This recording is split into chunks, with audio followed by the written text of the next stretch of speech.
We were told earlier on that Teddy would require a PEG, and a PEG is just a small tube that goes through the abdominal wall, and it's just required for feeding. Charlotte didn't grow at all. She was very, very, very little. So we went through a trial of the nasogastric tube. Once we found that she was gaining weight from that, then we went on to having the PEG put in. From the beginning, Manisa wasn't eating much. Her growth was a little less than average.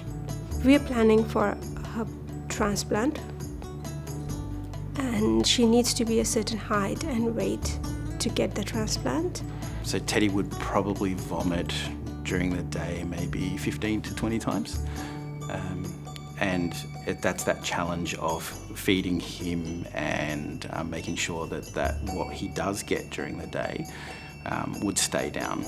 I was very reluctant for her to have the PEG tube because the nasogastric tube was working, and I was very concerned about her going through another surgery with it. I was nervous.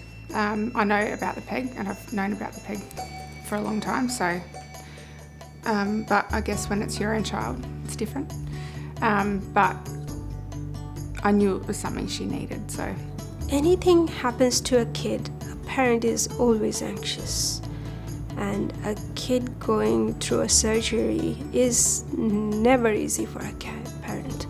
How it is going to impact her skin, how is it going to impact her moving around, how is it going to impact her daily life, everything was in my concern. The best thing about the PEG for us was watching Charlotte grow.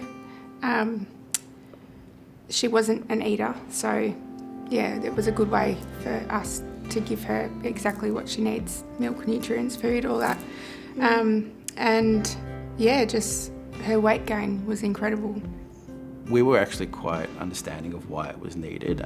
The doctors and the nurses did explain that children would vomit on dialysis, and that would help that process, but also it's straight into the stomach, and it's the best way of nutrition. So we did understand the need for the PEG, and we were fine with it. I guess the reality of what it was sort of struck us a little bit, I have to admit, because of course when people tell us, you Google it and you see what a PEG looks like, but on an infant it's not a small button like it was on the pictures that we saw. It was actually quite a long tube.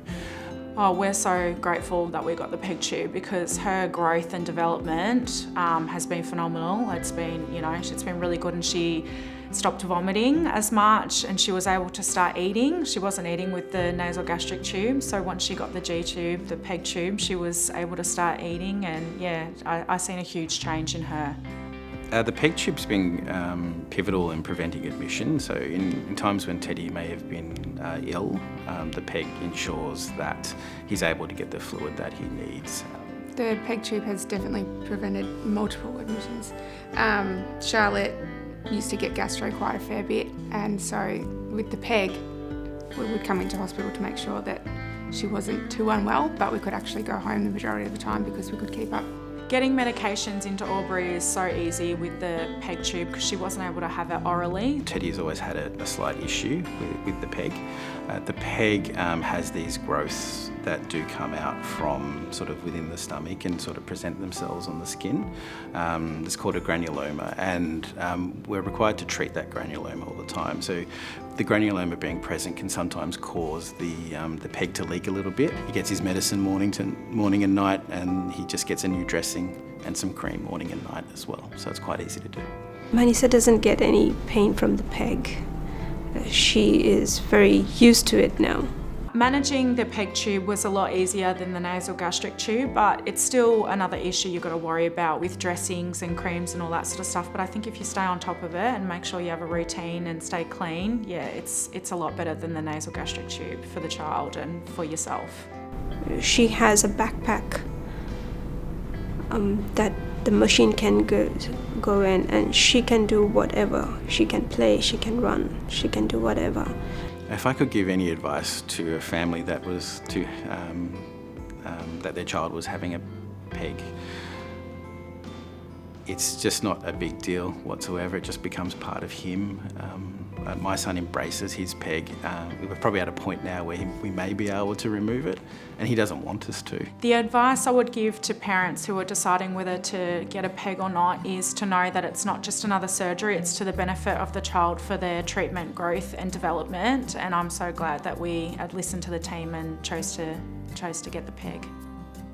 I think my only advice would be to do it. For us, it was definitely the best thing because it helped with so much.